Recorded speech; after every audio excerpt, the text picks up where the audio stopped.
I'm your host with the most. My name is Dizzy, and I'm definitely going to keep you busy.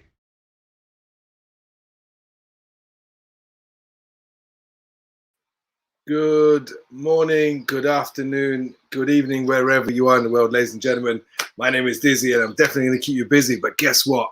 I'm not by myself today because this is the first of the month. I'm going to add some of these people to the mix. And who are these people? These are Kalpesh and Harinder, the co-founders of World Transformation Organization. Welcome, guys, to the third episode. History. All right. Hi there, guys. How are we doing? Amazing, man. Episode 3. Episode 3. Consistency's kicking in. I can't believe that it's been 2 weeks since we took this epic beard off. So, wow. Amazing, eh? How does it feel? It feels, I feel fresh, young, hungry, and living the dream. So look, speaking of dreams, look, one of the things that I suggested to Nathan is to play the song. Reason being, I think the song says everything about what this whole journey and the nucleus of what this is all about is written in that song so beautifully. So if we can please, so listen, we've got magic now, right? So as you all know, I'm a part-time wizard. Sorry for those of you that didn't realize I am actually a wizard. Okay, beard's off, but I'm still a wizard. But I have a wizard in the background, Wizard Woo, and he can do stuff like this. It's like I can go. Can we place it? This is the message for everyone who is listening. Hearts and minds connecting, building a world community. This is the moment the people are coming together. Spirit of transformation, reunite in the meaning of we. What is the biggest thing that you can dream of? What can you do to make it true? Well, Transformation Day, let's make a difference. You for me and me for you. This is the moment, the signal, the klaxon, the ringing, the alarm to awaken, to ignite the passion within. Ready for changes, the spirit is stirred and shaken. Now we are primed to awaken. New chapters for us to begin. What is the biggest thing that you can dream of? What can you do to make it true? Well, Transformation Day, let's make a difference. You for me and me for you. What is the biggest thing that you can dream of? What can you do to make it true? Well, Transformation Day, let's make a difference. You for me and me for you. We can dream bigger. We open our eyes 'cause we forgot that we could see. can dream better. We sing it aloud to be the best that we can be. Can be. Can be. What is the biggest thing that you can dream of? What can you do to make it true? Well, transformation day. Let's make a difference. You for me and me for you. Transformation. What is the biggest thing that you can dream of? What can you do to make it true? Well, transformation day. Let's make a difference. You for me and me for you.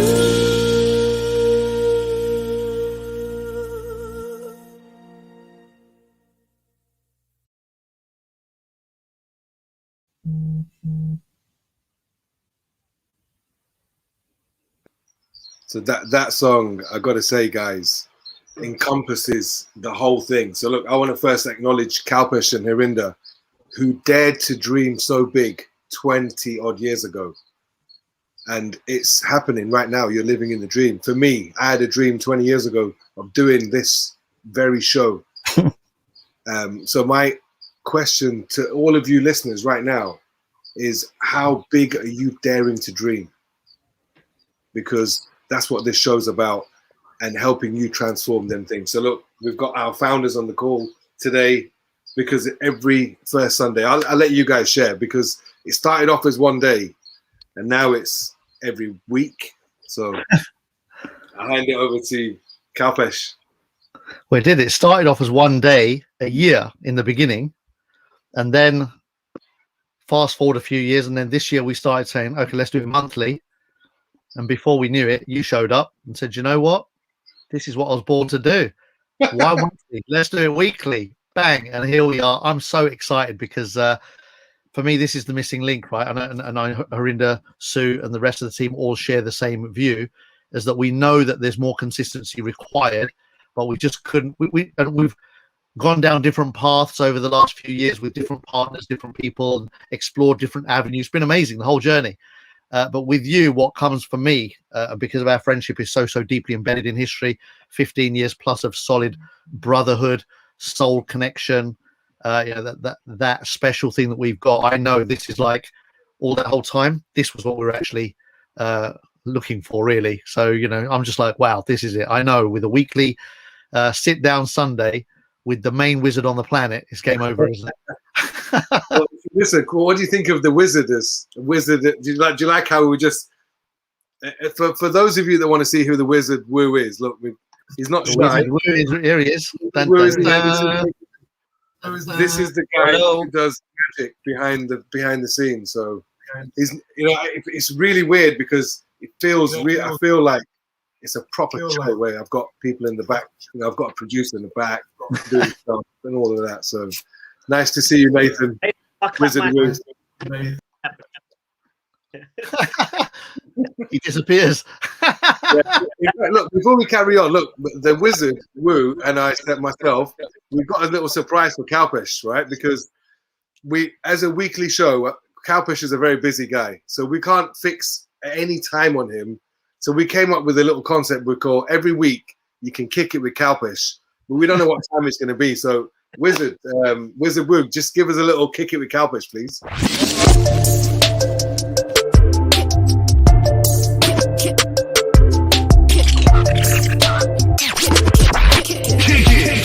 With Kalpesh. Love it. Absolutely That's awesome. like magic, isn't it? Eh? And listen, we haven't even got started, Kalpesh. Wow. There are many wizards that are willing to create magic. Yeah, and this is what we're here to do. Yeah, we're gonna create magic because people can relate to magic. Yeah. So listen, if we want to do hang out with Harinder, we can do that too. Yeah. Look, I like that. Hang out with Harinder. K and K, H and H. You're a wizard, friend. That's amazing. So look, anything's possible, right? So Harinder, go on, drop some bars, man. Tell us what's up. This is so we've gone with World Transformation Day, then we've gone to monthlies, but now we're specifying, right? I'll let you share that part. Put a message up, hang out with Harinder, done. So basically, just to share the bigger vision, you know, I was listening to the World Transformation Day song, and my mind went to myself and Kalpish. God, this would have been about 20 years ago. No, 17, 18 years ago. We went traveling around the world. And I remember 20 years ago. How long was it? 2001. We hired this camper van in he's laughing. We had so many memories. We hired this camper van in New Zealand, and I remember playing meditation music. I remember playing stuff by Tony Robbins, and we used to visualize how we want our life to be 20 years ago. And Buddha Lounge. This was the biggest thing we were thinking about, is about the schooling system around the world. You know, I know Kalpish shares the same thing. I know Dizzy, you share the same thing. You know, we believe that, you know, school teaches you how to get a job. It doesn't teach you how to live a life. It doesn't teach you how to be an amazing human being. It doesn't teach you about entrepreneurship. It doesn't teach you about becoming healthy. You know, all the stuff that we love about personal development. And I remember I was saying, Kalpish, remember that when we get back to the UK, we're going to literally get hold of Robert Kiyosaki. We're going to fly out to one of his seminars. You remember that, Kalpish? We're going to fly out to one of his seminars. We're going to share our vision. And I think, Dizzy, just like this is your calling, we all have a calling. And sometimes I think people ignore their calling, or they suppress their calling, or they don't have the time or the inclination to follow their calling because they're so wrapped up in their life. And, you know, this is your calling, Dizzy, and it's come true. And for myself and Kalps and the rest of the team, it's been our calling to give birth to a system that inspires people to be empowered. And, you know, I always say that you can put it to bed, but it'll rear its head like a meerkat. Yeah. And whether you look at a meerkat or you listen to it or you shove it back down, it'll keep rearing its head. Doesn't matter. I think it's till the day you die. And that calling, you know, myself, and not many people know this, myself and Kalpish worked on a whole project 10 years ago called Success Schools. You know, we want to take this education into the schooling system. And at the time I was working with a team of 10 people, we put the whole curriculum together. Didn't come about. You know, we came up against a lot of obstacles. And then again, obviously, this meerkat reared its head 3 or 4 years ago. I took the lead on it. Kalpish came along with me, and Sue, and we created World Transformation Academy, which is a school that teaches slum children in New Delhi in India, right in the heart of a slum, personal development, yoga, and meditation. In fact, there's an event that went on live today. I mean, they would have finished because they're 5 hours ahead, where, you know, they had 50 people because of COVID restrictions, you know, partaking in yoga, meditation, life coaching. And I believe that the people we attract is to allow those people who those meerkats are popping up, and they don't know which way to go. They don't know where to go to have their dreams come to reality. And that's what World Transformation Organization is. It's really here to invite and attract people who've got a calling. They've got a vision they want to achieve, and they don't know how to do it. And that's what we are. We're like the missing piece. And it's not even we. The World Transformation Organization isn't Dizzy's, it's not mine, it's not Kalpish's, it's not Sue's, it's yours. So if you're listening to this and you've got a calling that you want to bring a dream to reality, you're in the right place, because we will help you put those pieces together to bring your dream to reality. And that's what we're here for. We want to inspire. We are inspiring humanity to be empowered. And, you know, World Transformation Academy, the Slum School, is one arm of that umbrella. We've got World Transformation Day, which is 1 day a year, first Sunday of April, which is another arm of that umbrella. We got these sit down Sundays now, which is another arm of that umbrella. You know, we've got many ideas, and when the time's right, we'll attract those people, because we're, I suppose, a living testament. The three of us are a living testament to what I shared. So that was my hangout with Harinder. Boom. Right. Yeah. I love it. So look, every month we're doing different subjects. So look, last month was health, and last week we had Sue talk about being fit banker and the head coach, and we had Cornell talking about natural remedies, where he's using turmeric juice and other natural remedies to heal his body. July is the month of relationships, so we're focusing on a different subject each month. And I said to Kalpesh and Harinder, I said, look, if we're going to do relationships, then the first show has got to be about the relationship with yourself, because that's the most important relationship, right? If you are not comfortable with yourself, and that shows in your everyday life, as in your confidence. If you're confident in you, and out of all the people I know in my life, there's no one more confident than the one and only Kalpesh Patel, right? So who can talk about understanding themselves more than Kalpesh? So this week's guest of honor, the first guest for relationship coaching, is the one and only Kalpesh Patel. So beautiful. We're blessed to have him. And I know you've been doing lots of interviews. So listen, this is the time to shine. This is the time to do whatever it is you want to do. If you're listening to this and you're thinking, you know what, I could do this as well, do it. Yeah. Whatever it is you want to do, just get on with it. Just get on with it, because now, right now, the whole planet, I parked up earlier and I looked outside. It was a gray sky, and it kind of reflected the mood of the people. However, there were 2 rainbows amongst that. And it's what you focus on, right? Right now, there are rainbows and color and life right now as we speak. Just as you can see the grimness, the beautiful rainbow and color and vibrancy is available right now. So with that in mind, I think we're going to have to leave you, Harinder, and let the main man in. So we'll take her around. And so, Harinder, I'll be in touch during the week, and we'll create a little hangout with Harinder section and finalize what we're going to do with Harinder, because Harinder's a geezer, mate. Yeah, he's a proper geezer. So thank you, Harinder. And Nathan, you might as well drop Kalpesh's bit, innit? While we can, innit?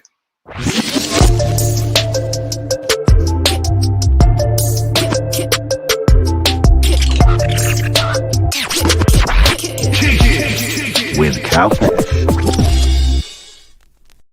Love it. He's even got my colours in there, man. He's got my yellow t-shirt. He's got the purple writing. I'm like, I'm in. So obviously, that's just the first one, yeah. Obviously, there'll be more to come. There'll be more remixes. I'm excited, man. One thing Wizard Wu knows, he knows how to create some stuff. Yeah, he does. He is give him a license to create stuff. So yeah, look, Nathan's one of life's unique eggs, man. He's super committed to just doing whatever it takes, get it done. Love it. You know, it's been a pleasure having him with us on this whole journey. And everything you see, everything everyone sees outside is all Nathan's amazing genius at work. So look, Kalps, before you start, let me just share my experience, because look, some people may know how we met, some people don't, but I saw Kalpesh in Trafalgar Square at an event, but I only saw the back of his head, and I tapped him on the shoulder and said, "Excuse me, I recognize your head from somewhere." And he turned around and he was like, looked at me dead weird. And that was the truth, because I recognize heads. And we hit it off. I said, "What do you do for a living?" He said, "I'm a motivational speaker." And I said, "Give me your number. That's what I want to do." And I messaged him every day saying, "Mate, I want in. I want in. I want in. Fine, give me a road." And eventually he said, "Right, be at this hotel. Make sure you wear a suit." And I watched a Canadian guy show me how I could make £500,000 in 10 months. And I was like, I'm in. I'll take the money and I'll take the job. No problem. So that was the beginning of the journey, which was 17, 18 years ago. And who Kalpesh is, who he was then, is, I can safely say, he's still the same guy now, which is a credit to him and who he is, because only time will tell you what someone is really about, you know. So I'm honored to have you as my friend, my brother, mentor, and all the rest of the stuff, man, because there aren't many people on the planet that I can share some stuff. You know, there's a journey we've both been on, which is just miraculous and magical, and the stuff we've experienced, I mean, it's a movie. It's a few movies. It isn't. I was going to say it's a series. Movies. But one of the things that obviously after getting into personal development, you exposed me to so many more people.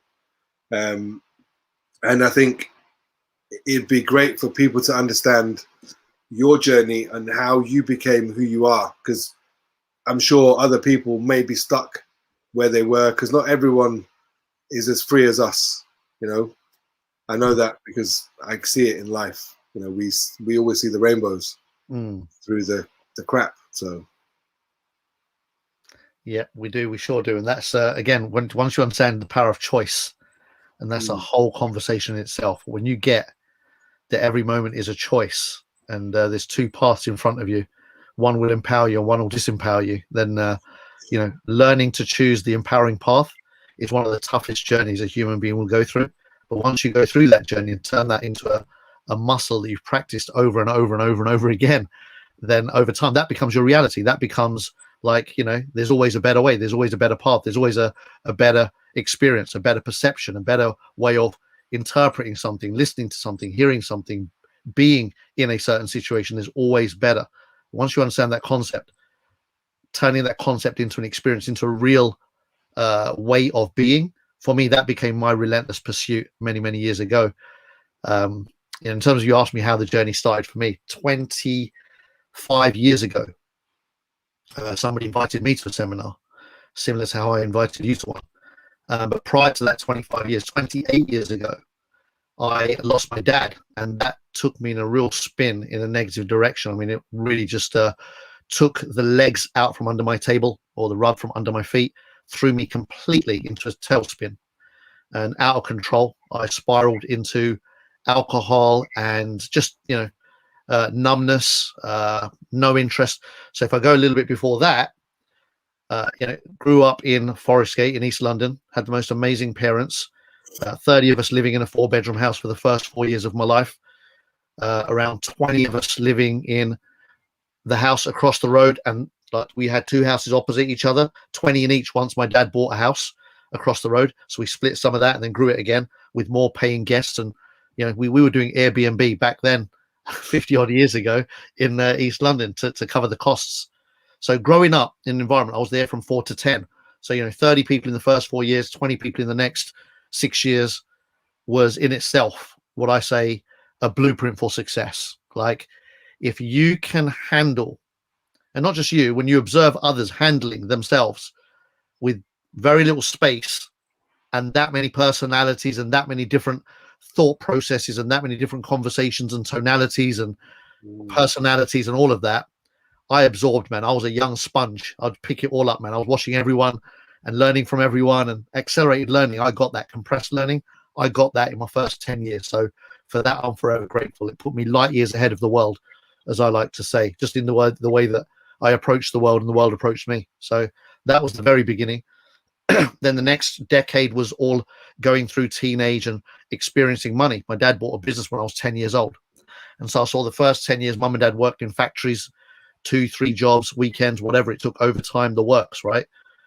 They did whatever it took to make ends meet, to cover the bills and progress, with one simple goal in mind: to progress. That was it. It's always to progress. That was the underlying decision-making factor for them. And so mum was in Avon. I didn't know what network marketing was back then, but all I know is as a young kid, I was getting dragged to these big events, and mum would always go to the front of the room and pick up trophies. She was like a legend in network marketing, but not in team building. She was retailing. So she would spend the evenings knocking on doors all around the neighborhood, selling creams and potions and lotions. So that was her thing. Yeah. So learning from all of that, you know, again, all these experiences, you pick them up, right? She used to sew bags for the banks to put coins in. She used to paint little metal soldiers, and she used to paint the little matchbox cars. Believe it or not, they were hand painted back in the day. Yep, they'd come in big boxes in crates home, and mum would sit there all night painting them just to pay the rent, literally to get through whatever challenges they had to get through in their time. Learning from all of that, right? And then when they bought a business, I suddenly saw financial freedom differently. I saw that they were working just as many hours, maybe even more, but mum and dad were home. I was happy. We lived above the shop. So suddenly I had mum and dad to myself. So I used to wake up. I was the first, and to this day, the only 10-year-old I know that would wake up off my own back at 5 a.m. to be in the shop with my dad. Wow. You try dragging a 10-year-old out of bed at 5 a.m, it's not going to be fun, right? And I'd be there till 9 p.m. I wouldn't leave his sight. You know, the only time I'd leave is go to school, come back, and spend the rest of the evening in the shop just to be around him, because he was an extraordinary and remarkable human being in himself, and taught me so much. So that 10 years was crucial in my life, in my development as an entrepreneur, as a thinker. Dream big, think big. These were normal principles from my dad, man. He would talk about how one day I would be traveling the world as a very successful business person, and I'd have the big mansion and the supercars. And he'd always talk empowerment into me, always, from a young age. I say me, I've got younger brothers, well, into us. He was that guy. He was just that guy that never gave up and believed in a bigger world and a better world for each of us. And makes me very proud today that I took that on seriously. I believed him, and I never gave up on that dream, ever. And life did its ups and downs, curveballs, all the stuff. But for me, the outcome was always very clear. And I've always literally been focused on, how do I become the best version of myself? And how do I then manifest the best life that a human being can have on this planet? And at 23, when I lost him, my whole world fell apart. So that was the opposite experience of the first 23 years. 3 years of very, very dark years. Somebody brings me to a seminar in Milton Keynes, 2-hour drive, kicking and screaming, moaning, frowning, all of that. But we got to the seminar, and that was a turning point. You know, life happens in moments. That was a moment I'll never forget for the rest of my life. Guy gets up on stage, German guy, bang, knocks everything inside out and back to front in my head and in my heart. And by the end of that 3-4 hour talk, You were in. I was different. Yeah, I was in. I was like, I've got no clue what's going to happen next, but I'm in. And yeah, I was introduced to personal development. First 2 books I ever read, Think and Grow Rich and How to Win Friends. And suddenly I was reading books that were, for me, a lot of people read those books and go, oh, I didn't know that. I didn't know that. And they're learning from it. For me, they were just reference points. I was like, that was me. That was me. That was me. So it's weird how that happened. I could recognize my way of thinking and my way of being as to why I was always thriving and why I was always at the top of the game in whatever I did. Because you had it early years, right? Say that again? The time you spent with your father, yeah, was you were learning all those all the principles. time. Yeah.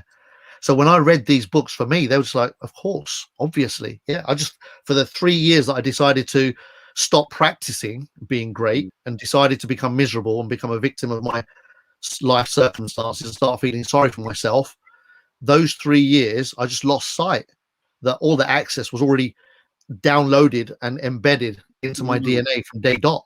Both of my parents, my dad from a entrepreneurial, dreaming, big thinking, anything's possible mindset, and my mum from a spiritual, elevated perspective, life's much more than all of that. So I had both massive downloads into my life from a very young age. Wow. And yeah, so I got back in touch with that at 23, and the last 25 years, at 26, I got back in touch with that. And the last 25 years, I've dedicated my life to just being the best I can be for the world, so that when I die, I'm all used up, and whatever's inside of me is left to the world. Yes. So it's somebody. So would you say that that upbringing has contributed to you having the good relationship with yourself? 100%. Incremental. For me, the relationship with yourself, like when I started relearning to rebuild my life 25 years ago, so I was at rock bottom. I had nothing, nothing to go for, nothing planned. It was like a blank canvas. Control deleted everything from my past. I broke up with my 6-year high school sweetheart relationship, that first puppy love relationship, 6 years together from the age of 17 to 23, destroyed that within 6 months of losing my dad. I destroyed my business empire, which I'd built up really massively by the age of 23, destroyed it within a year and a half, went bankrupt. So I literally shed all of the old skins, destroyed my relationship with my mum, my brother, my cousins, my family, who I was super immensely close with, all of my friends. I was the social butterfly of the planet, the life and soul of every party. That was me. And then all of a sudden I switched off all of the lights in all of those worlds. When I came to 26 and decided to recreate my life, it was literally a blank canvas. And I said, if I managed to be as amazing as I was before without the consciousness, like I was doing it all by accident, I was just being who I'd been nurtured to be. Now with consciousness on my side, like knowing what I was doing rather than doing it blindly, Yes. now with conscious competence on my side, i.e. having the manual with me as to how to recreate, I said, why am I going to settle for that?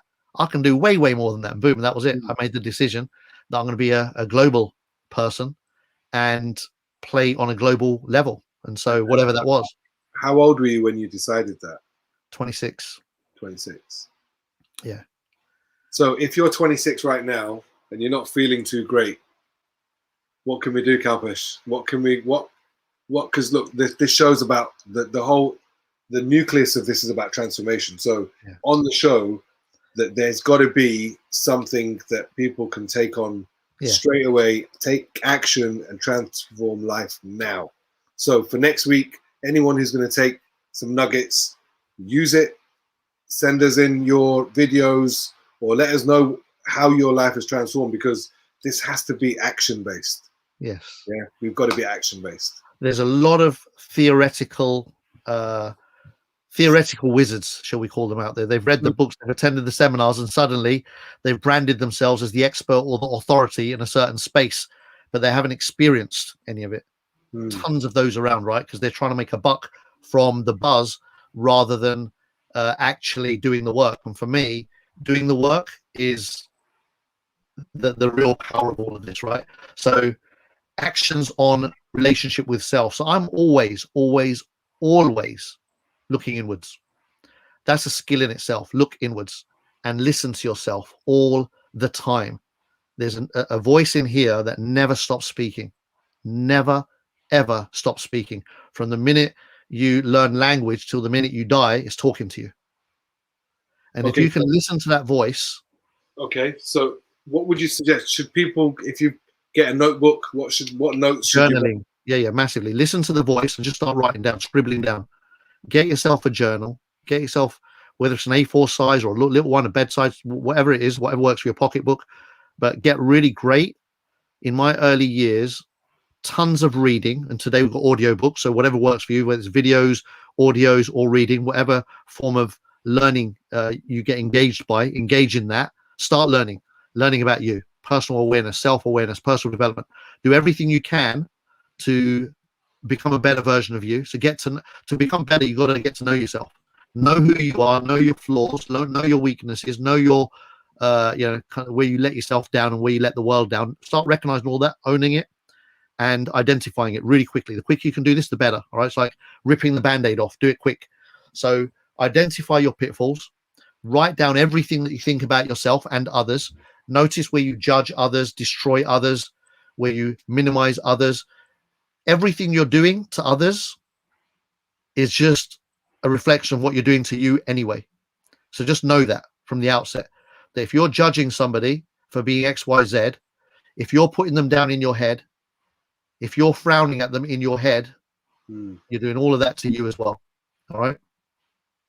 So notice what's going on in your head. It's not necessarily what you're saying. We all put up a nice, pretty appearance. We all show up. Hi, how you doing? And in our head, we destroy them. Notice when you're destroying people or destroying conversations or destroying events. Notice when you're doing that.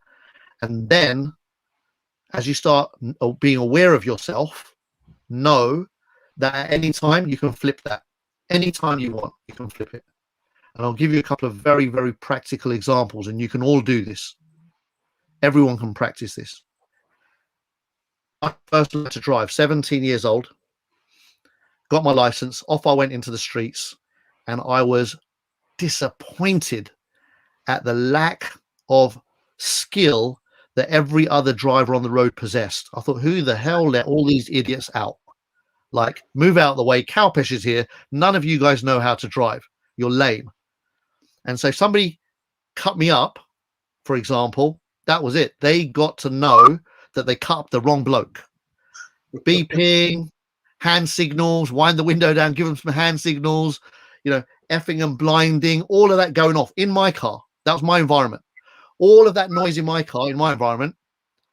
And when I look back with what I know now, chances are that after that event, they went off and had a really great day. And me, I went off and decided to have a really shitty day because of the way I reacted to a certain situation. Unable to respond and only able to react, I screwed the rest of my afternoon up or morning up just because one tiny little incident that was a non-event in real life, but I made it a big event in my head. And we do that. We make things much worse than they actually are. We dramatize. We go in different directions because if we don't know, we don't know. Now, with awareness, the next time somebody cut me up, I was like, do you know what? They might have an emergency. I don't know what their reality is. Thank goodness that wasn't an accident. Thank goodness that my brakes work. I hope that they're okay and nothing too bad's happened in their world. And I go off and have a phenomenal day because I choose that. Simple as that. Same event, exactly the same event, completely different experience, different choice of experience. So we get to choose how we experience a moment, any moment. That's the power in us. And we can do the same in any relationship. And I'll give you a really beautiful one from my beautiful mother, who, and if any of you know my mom, she's beyond extraordinary, right? She's one of life's very rare angels that has been put on this earth to transform lives. That's just what she does. It's in who she is. So I went through a teenage phase, as many of us do, where I knew more than the rest of the world, right? Just like I knew more than all the drivers on the road. They didn't know what they were doing. I knew what I was doing. Yeah, right. In the same way, as a teenager, nobody else knew how to live life. My parents certainly didn't know how to live life, right? Compared to what I knew how to live life. And so, example, I would Fridays, Saturdays, as I discovered going out and, women and parties and all of that great, teenage discovery. As I started discovering that, I'd be ironing my shirt. Once I'd got, learned to drive, I got myself a car, had money, got myself a car. I'd be ironing my shirt, putting on the aftershave, get myself looking all right for the part for a night out on the town. My mum would go, "You going out, Kalpesh?" What? In my head, I'd be like, am I stupid? Do you think I'm going to sit and iron my shirt, splash on the aftershave so that I can sit and watch TV? Freaking, of course I'm freaking going out in my head. I wouldn't say that. I love her too much, respect her too much, but in my head, I'll destroy her. And what I would say, like we do, the act, yes, Mum, I'm going out tonight. But in my head, I was destroying her. How do you think that affects a relationship when you're doing that in your head to somebody? As I'm leaving the house, it's cold outside. Make sure you got your jacket on. Freaking hell, this woman doesn't leave me alone. I'm a teenager. It's freezing outside. I know to put a jacket on. Yes, Mum, got a jacket on. But in my head, destroyed completely. Like, what a woman. Like, really? Where did she come out with this nonsense from? And then just as I'm leaving the door, make sure you lock the door behind you. We lived in East London. Who leaves their door open? Come on, please. State the obvious. Come on, Captain Obvious, right? So in my head, completely destroying anything she said, I'll destroy it like that. I was the master of destruction, man, big time. Easy to destroy anybody because I knew better. I was too clever for my own good, right? And all of this went on for years. And then my dad died. And then it was even really like, I became a real nasty piece of shit for 3 years. And eventually when I worked stuff out, and I was like, flipping out, I've got some repairing to do here in my life. And I remember distinctly, never ever will forget that moment. And I always say life does happen in moments, man. You never forget those moments. After doing the Landmark Forum, intense weekend course, came out the other side. The following weekend, I was going out with my friends, ironing my shirt. Kalpesh, you going out? And for the first time, I didn't destroy it. And I was like, where's all that noise gone? Kalpesh, make sure you got your jacket on. It's cold outside. Make sure you lock the door. I'm giving examples. Whatever she said, I will find a way to destroy it, right? Instead, there was no destruction going on. And for the first time, because I wasn't so busy destroying everything, I heard something else. And all I heard was, Kalpesh, I love you. And I was like, wow, this woman's commitment to me, man. Wow. She'd be up till 3, 4 in the morning till I got back. However quietly I opened that door, she would know I'd walked in the house. Kalpesh, are you home? Before? Of course I'm freaking home. No, I'm a ghost. I would just open the freaking door, haven't I? Of course I'm home. After, like, wow, this woman is destroying her sleep to make sure I'm safe. Like, what? Stuff I couldn't see before. It's always there. I couldn't see it. When you have a relationship with yourself that is context around responsibility, ownership, and just working out here before you spit it all out, yes, then you start observing yourself rather than just reacting. And you can pause everything. I pause everything before I speak now. I'll pause. I'll do it very quickly now, but I pause, say, is this going to add value or take it away from the relationship? Is what I could say in this moment, is it going to add value or take value away? And if it's not going to add value, I'll just pause and not say it, rather than not say it. Even if I think it should be said, needs to be said, needs to be heard. For who? For my ego. So I just press pause and say, no, that doesn't need to be said. That's my shit, not theirs. Very powerful. So guys, listen, we're at the 40-minute mark. If you like Kicking It with Kalpesh, then it's available every week. So every week we've got 2 guests. So as well as Kicking It with Kalpesh, we've got to Dr. Ambika Sampat also, who's a relationship coach. So before she comes on, we're going to play a quick video, and my wizardess Wu is going to play what World Transformation Organization is all about and where this difference is being made real time with the people. So Wizard of Wu, if you can do what you do and play that magical video, please, brother. This is a personal appeal to all our friends and family around the world. In April 2018, we launched World Transformation Academy right in the heart of the slum in New Delhi in India. On a regular basis, we have both the slum children and their parents being transformed with sessions of life coaching, yoga, and meditation. Regularly, up until now, we have between 500 to 600 people attending these sessions every month. The cost is approximately about £1,000 a month. Our vision is to expand this to all slums around the world. So we've been able to do this work with the help of our generous sponsors. But what we'd like to do now is to continue and expand the work that we're doing, is to open the opportunity out to more people to get involved. So if this is something that you would like to get involved in, please connect with the World Transformation Organization, or you can make a donation, whether it's a monthly payment or a one-off payment, using our Just Giving link. Did you know over 65 million people live in slums all over India, and 6 million of them are children? There are more rapes and suicides in slums than anywhere else in India. We want to impact these figures with your partnership. So we really need your help right now. This is a personal appeal to all of those that love making a difference. We urge you to generously contribute to our cause through the Just Giving link, and watch the 6-minute video that follows this, just to get a real feel of the difference that your money will make. This is an amazing cause. We look forward to your partnership. I live in Kalkaji slum area, and I want to be an IPS officer because I want to stop the crimes and rapes for girls and these things. I want to change my sister's life. 17% of women experienced some form of physical violence in the past year. Individual factors related to the husband, like poor socio-economic status, consumption of alcohol, extramarital relationships. Reported cases vary from domestic violence to brutal rapes, mental harassment to sexual violence. Many more cases go unreported. A woman is raped every 20 minutes in India, National Crime Records Bureau. I'd like to narrate a small incident that one of our volunteers narrated to me. She said that there was this young lady who had come over for her 3 introductory sessions of meditation, and on the 3rd day, when she had a one-on-one session with the trainer, she broke down completely, and she said that, last night I wanted to commit suicide because my husband is a gambler, he doesn't work, and whatever money that I get home, he takes it all and spends it all in gambling, and there's no use of my life. My life has been a struggle, and her mother-in-law was so scared and petrified that she sat beside her throughout the night, scared that she would take that extreme step.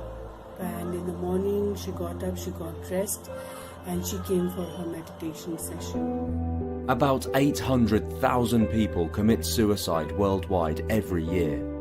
Of these, 135,000, 17%, are residents of India, a nation with 17.5% of the world's population.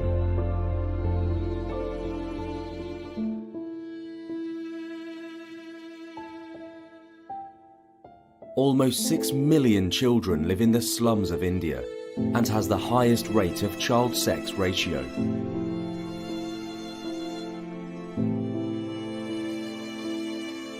8.9% of the total victims of rape were girls under 14 years of age, while 16.1% were teenage girls 14 to 18 years.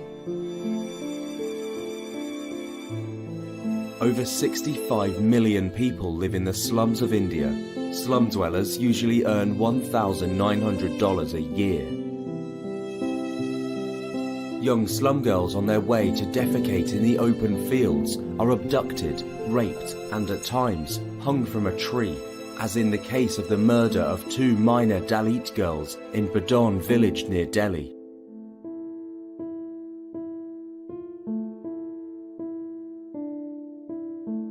Since the launch of its personal development school in the New Delhi slum, World Transformation Organization, through its regular life coaching, meditation, yoga, and motivational training, has started to transform the lives of slum children and their parents. For the first time in their lives, the slum community is being taught how to create dreams and goals, and have started their journey to realize them.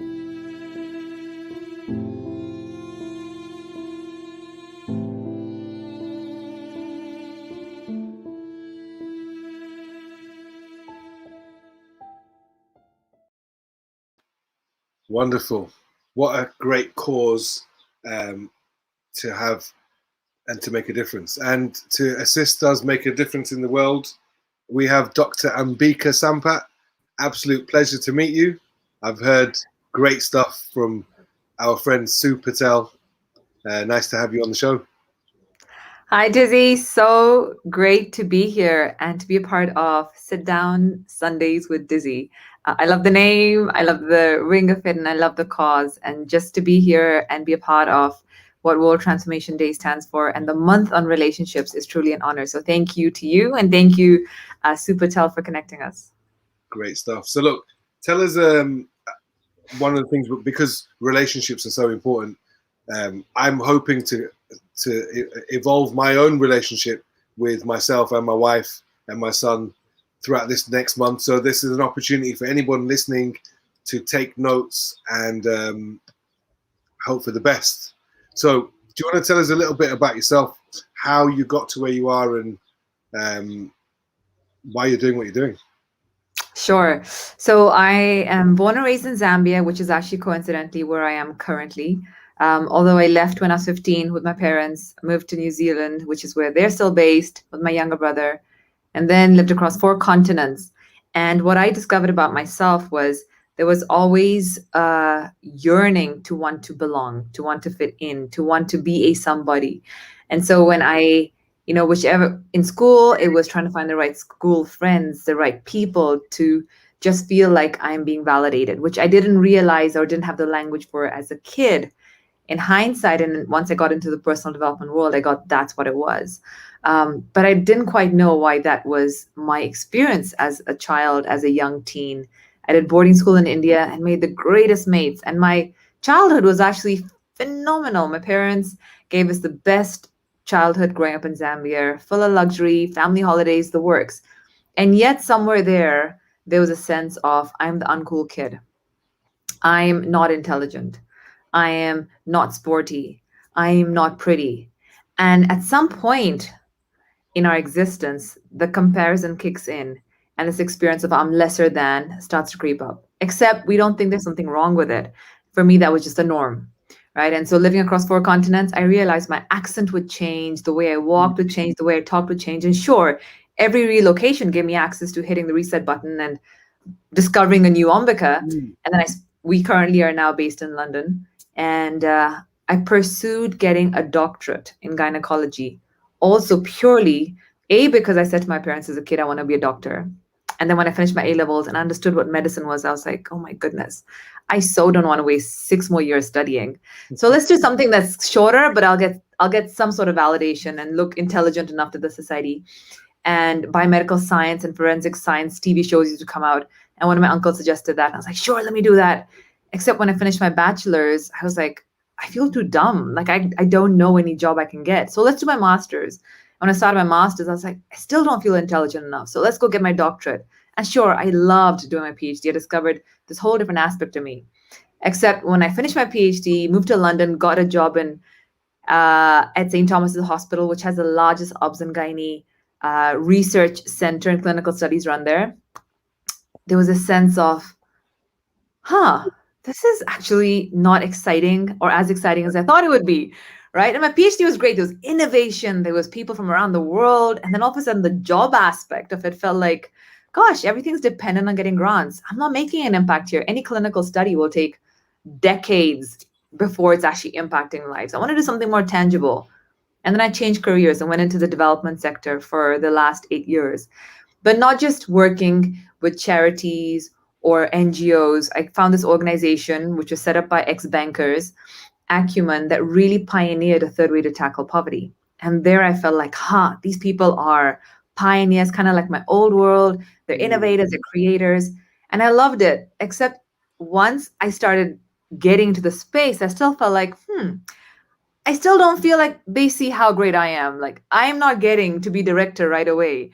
And no matter how many promotions I got in a year or bonuses, there was still this sense of I'm not there yet.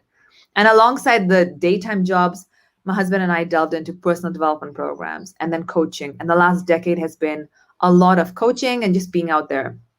And I think the real turning point was actually when I became a mom in 2017.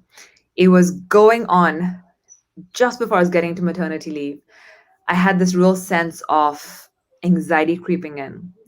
And to add some background context, we had a miscarriage in 2013, and so we were actively trying for 3 years. So you would think that when I'm actually finally pregnant and about to have a baby, I'd be very excited, but I wasn't. And the anxiety came from, I've worked so hard to get all these titles, to become a coach, super effective in different organizations. And now I have to put it all aside for a year. And I wanted to do maternity leave for a year. But then who will I be in that 1 year if I'm not any of these titles? And that was really daunting and scary for me. And the sad part was that I felt like I will be just a mom. And even when I said that to my director, who I actually eventually reached out to at the organization I worked at to just get some guidance, and she's a mom, her kids were in their late 20s. I said, I'm embarrassed to say that's my concern. I feel like everything else, the glorified titles, will be parked aside.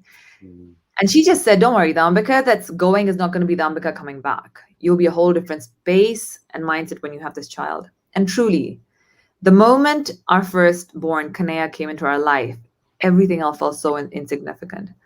But even when I say just a mom, the irony in that was that my mom is a full-time mom.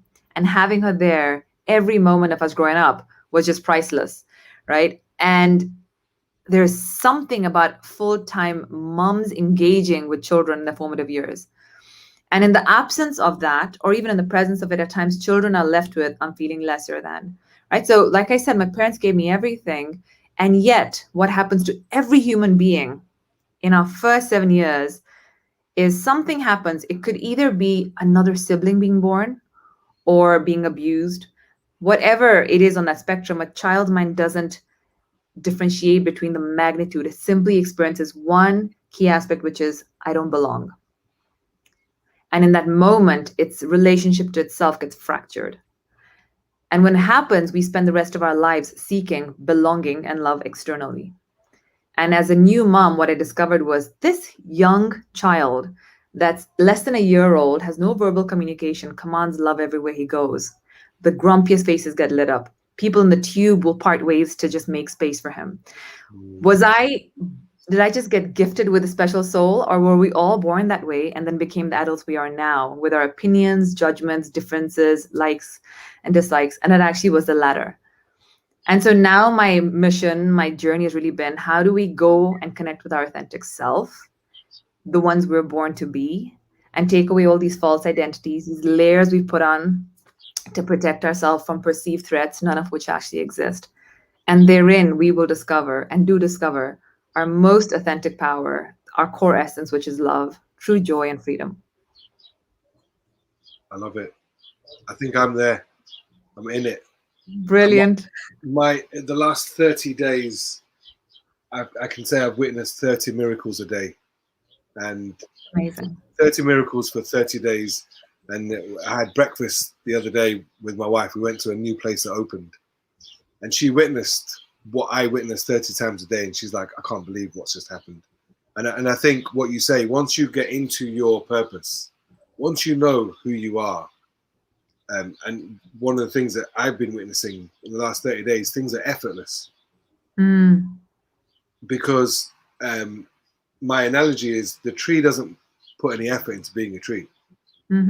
Just like the blade of grass does not put any effort into being a blade of grass. Exactly. So realistically, you should not need to put any effort into who you are, because who you are naturally is a being of love and light and unlimited potential. Yeah. And like you said, those 7 years can be tarnished. So if somebody is in a space right now where they don't see that, how can we clear that for them? So we have this 10-week healthy relationships program, and essentially the journey we take you on is, one is deconstructing how you become the way you are, right? And so you say something to me, I get upset. Currently in the ordinary world, what happens is, in my mind, I have that Dizzy did something wrong and therefore I'm upset. But that's not the truth, right? It is something's happened out there, but the trigger is here within me. And all Dizzy has done is shone the light on my unhealed parts within me, right? And so we, when we take you through these levels of consciousness, but the first is truly understanding what are the triggers within you, right? You get angry, you get upset, you feel jealous, guilty, attached. That's there, but that's all secondary. What actually causes you to feel that way? And when you go down the why ladder, like, why am I upset that my husband didn't do the dishes, right? It has nothing to do with the dishes, right? But it has to do, the more I go down the why ladder, it's to do with, I feel he doesn't value my contribution or what I'm saying when I say do the dishes. So I feel unheard. So what if I feel unheard? Why does that bother me? It bothers me because I feel he doesn't love me enough. So what if I feel he doesn't love me enough? Then it goes down to the core unhealed aspect of me, which is I feel I'm not good. I'm not good enough, essentially, right? And so you guys want to get, and everybody listening in, that it's never, ever, ever the external circumstance or person or people that are causing you the misery that you experience or the upset that you experience. It is always them showing up almost as angels, as people shining light on what needs to be healed within you. So number one is distinguishing that. And the second part is implementing spiritual healers. So Dizzy, when you talk about everyday miracles, right, it truly comes from this notion of acceptance, seeing the world as is. When we give up resistance, there's miracles in every moment. The second is getting to stand in a place of surrender. And surrender is the most powerful way of existing. Surrender isn't defeat, which is often what we think it is. Surrender is giving up our preferences to allow life to flow through us naturally, exactly the way you said. It gives us access to just being our natural self.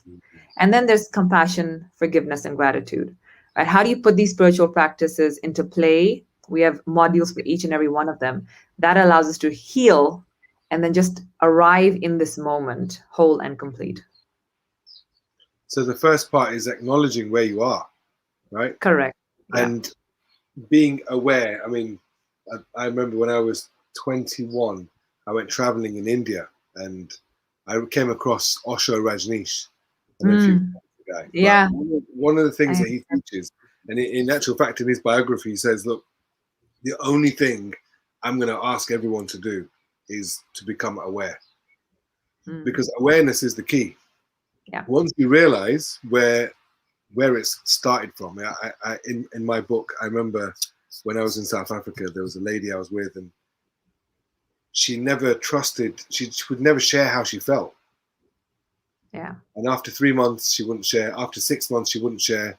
After 9 months, she wouldn't share. I proposed. She said yes. She still didn't share how she felt. And I was like, I've just gone up to the top of Table Mountain with a bottle of bubbly and a big rock. You said yes. Obviously, you couldn't have said no. It was too epic. But she still wasn't willing to share. So I felt to myself, I thought, right, I'm going to go into this. And I said, and I've done a bit of work with John DeMartini. So I said to her, I just went into John DeMartini mode. And I said, right, when did you decide you're not going to share how you feel? Go to your earliest memory. And upon that interrogation. It took about 30, 40 minutes, but there was some very sinister things that happened to her when she was younger that they were the reasons why she stopped sharing how she felt. Yeah. You know, so so some practical lessons for for our viewers, because we've got viewers now. I used to do listeners. I did an audio show many years ago, but we've got viewers now. So I love what you just said about the way you said it. I've forgotten. Do you use 5 steps?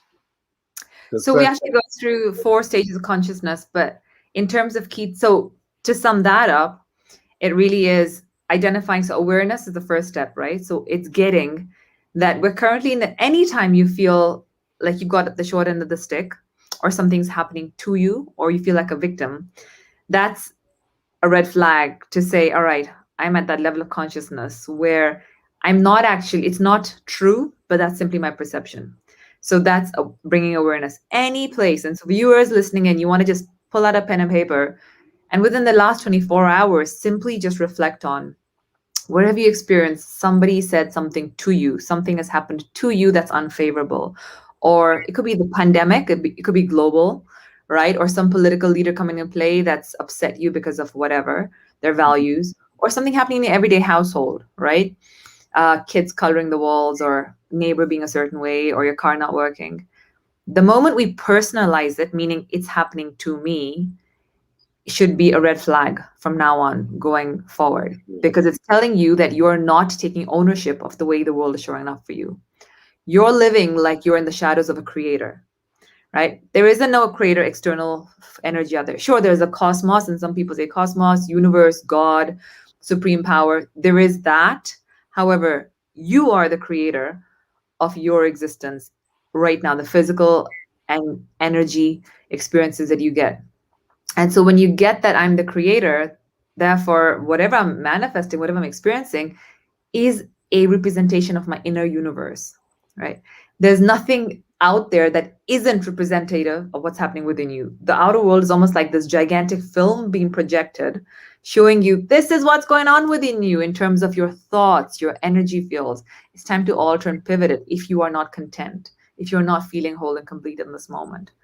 The second is you shift from life happening to me to life happening for me, which is you get absolutely everything that happens to you is happening for you, i.e. for your spiritual growth. We are on this, in this physical existence, in this body, purely as part of our spiritual growth. We're spiritual beings in this human body.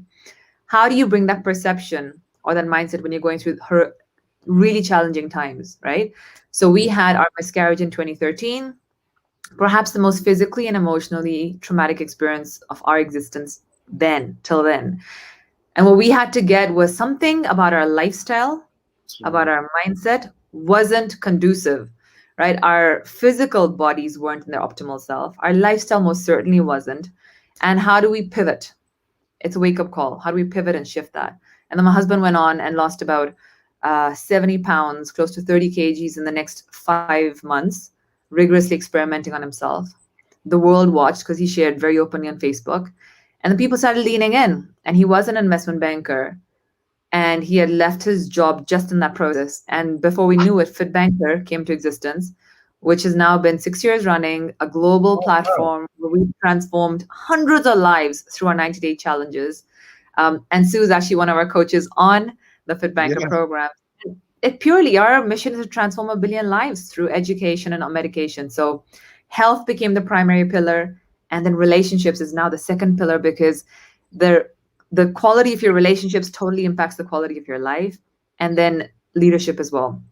So how do you change your wounds into wisdom is the second part. Get that everything's happening for you, right? There's no mistakes, no errors. And every person, however you perceive them, truly is coming here for you, right? Every relationship is a project. It's an assignment. Own it. The third aspect is life is happening through you when you transcend to the next level. Meaning, if I start disappearing Ambika's individual identity and get that I exist as a collective, I have multiple different dharmas, duties. How do I fulfill on all of them is a powerful way of existing, right? How do I show up the way the world wants me to show up as a leader, as somebody who's standing for people getting connected to their authentic self, which is why identifying your strengths, whoever you are, wherever you come from, lean in, pause, reflect, and get present to what is it that you do so great and so well and love doing. What would it look like to channel on your energy towards that? And not just for self-gratification, but to make a magnified impact on the people that you really care about. In that process, you become a conduit. Then it's no longer about me, my life, my breakdowns. It becomes a bigger game to play for. And ultimately, you transcend to life is happening as me, which is there isn't Dizzy and Ambika here. We're just one, right? We're one collective energy. Every human being is connected, interconnected to the other, right? We're a piece of conscious energy connected. And the more we start seeing ourselves as one, we'll get over our everyday differences and start working for greater causes. Wonderful. Well, Dr. Ambika, I definitely think we can't just end here, but we've run out of time. But I think we can definitely bring you back because there's a lot more to you than just what we talked about today. I can definitely see that. I can see all the synergies, and it's been a real pleasure to have you on the call. My pleasure. I was going to say, if people want to get hold of you, what's your website? Sure. So one is, I would say, connect with me on Instagram, which is where I'm most active. So it's dr.ambika Sampath, just what you see as my name down here. Yep. On Facebook, you can look us up on our group or page, which is just Fit Banker, FITBANKER. And you'll see a lot of the work. I do weekly Monday lives on Facebook and Instagram, just sharing everyday experiences, breakdowns, wisdom, and with the intention really that the more we can share our lives, the more we get to contribute and make a difference to each other. And so, Dizzy, such an honor. I'd love to connect and share and learn and grow along the process and journey with you. So yes. Thank you so much for this space. Well, I think this is definitely the beginning of a new friendship because there's a lot more we can talk about. And I think from next week, I might have to extend it. 1 hour is just not enough for a show. Oh, look, my T-shirt matches your color as well. So it was absolutely planned. This is called synergies, when like-minded souls come together. I never take meetings from this room, but my little one is sleeping in another room. So I came here and, there you go. Thank you very much, Dr. Ambika. I've got one word I know from Zambia, which is mulibwanji. When I lived in South Africa for 3 years, and I got to know loads of Africans, but I made sure I could speak a little bit of the languages. So mulibwanji is the only Zambian I know. Well, that's a word I don't know, but maybe it's not Zambian.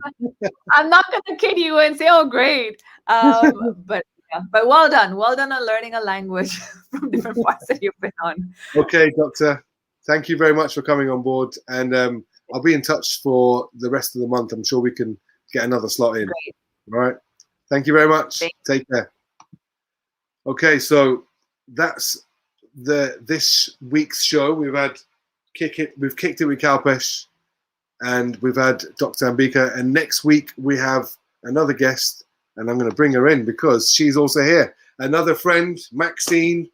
We've known each other for a few years. We've not really connected, but I'm so glad you're on the show. So tell us about yourself, Maxine, and why you are in this relationship month talk. Oh, hello. Hey, Dizzy. Lovely to chat with you. What a beautiful woman that lady, Dr. Sampath was. Really, yeah, beautiful. I've just followed her on Instagram to find out more about her. So yeah, great to connect again. And relationships, the most important, love and relationships to me is the most important thing in life. Yeah. And so I'm here with you guys. Next week, we're going to be talking about relationships and how do we magnify ourselves so that we can attract and create the most beautiful, loving connections and relationships in our lives. Because I think everything comes from the way how we are in life. Yes. Draws to us all types of experiences. And, my own experience, why I got into, you know, relationship coaching, becoming a coach, is when I was in my very early 20s, I had constant laryngitis, and I had it so badly. I would be off work, etc., etc. And then on a particular occasion, I was reading a book, and it was called "Women Love, Sex, and Addiction." This woman was a psychotherapist, and I thought, oh my God, it's speaking to me, this book. I need to learn, you know, I need to become a psychotherapist. And I trained as a psychotherapist, which took me 6 years, and I trained in spiritual psychotherapy, which recognizes that we have everything we need within us to overcome any problem in life, but it's a matter of drawing out those qualities. So like Dr. Sampat said, life is happening for us so that we can evolve and we can grow. And what happened by the end of my psychotherapy training, I've never had laryngitis ever again. Wow. And so I'm a firm believer in the mind, body, spirit connection. So whatever's showing up in your life, whether it's an illness, whether it's some sort of, you know, relationship problem, it's showing up so that we can evolve and change the way we are in the world. And when we do that, life around us changes. So that's a little bit about, you know, how I got involved in what I've been involved in. And yeah, I predominantly work with people to help them to have better relationships with themselves so that they can attract the love they want, or people who are navigating heartbreak and divorce, and helping them to come through that and use the situation so that, one, they can have healthy, loving future partnerships, but also, you know, when children are involved, it's so important to be able to have a healthy breakup, because your breakup, the way you break up, will affect your next relationship. Of course. So listen, if you want to sort out your relationship, ladies and gentlemen, you want to hook everything up. I know that I can improve my relationship.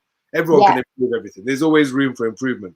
So if you want to improve your life, if you want to improve your relationships, make sure you're here next week, because Maxine Clancy is going to be bringing the heat if you take a seat. Absolutely. Yeah, absolutely. Looking forward to it. So thank you, Maxine. Maxine's going to be on for more than one show. She's going to be talking at the end about if you still can't make your relationship work and you want to break up. That's the last week's show, yeah? So we're going to try and we're going to make sure we try and keep it alive for those that want. Looking forward to it. See you next week, everyone. Thank you very much, Maxine. My pleasure. Well, ladies and gentlemen, that's it for today. I am Dizzy, and this is Wizard Wu, Nathan Wu, the man of the moment. And there's just someone just hid behind there. It's been a pleasure. Thank you for producing the magic. I also want to thank one person who has been incremental in making this whole thing possible, Al Pasoni. Without you, this would not have come off. So forever grateful for your guidance, support. It is truly noted. And as you can see, the whole world is watching and benefiting. So, and also, there's another guy, Sunil Osman. We're going to make a video about him. If you think I'm energetic, you should see this guy. I've known him for close to 15 years. I met him in South Africa. He's a kindred soul, a brother, and he's going to be on next week as well. So look out for that advert coming at you right soon. So thank you, Nathan, Wizard Wu. Thank you, everyone who's watching. If you're watching this as a recording, you can always rewind and watch it again. Or you could just pause it, do whatever you want. Thank you very much, people. It's been a pleasure. Episode 3 out of the bag, and episode 4 coming soon.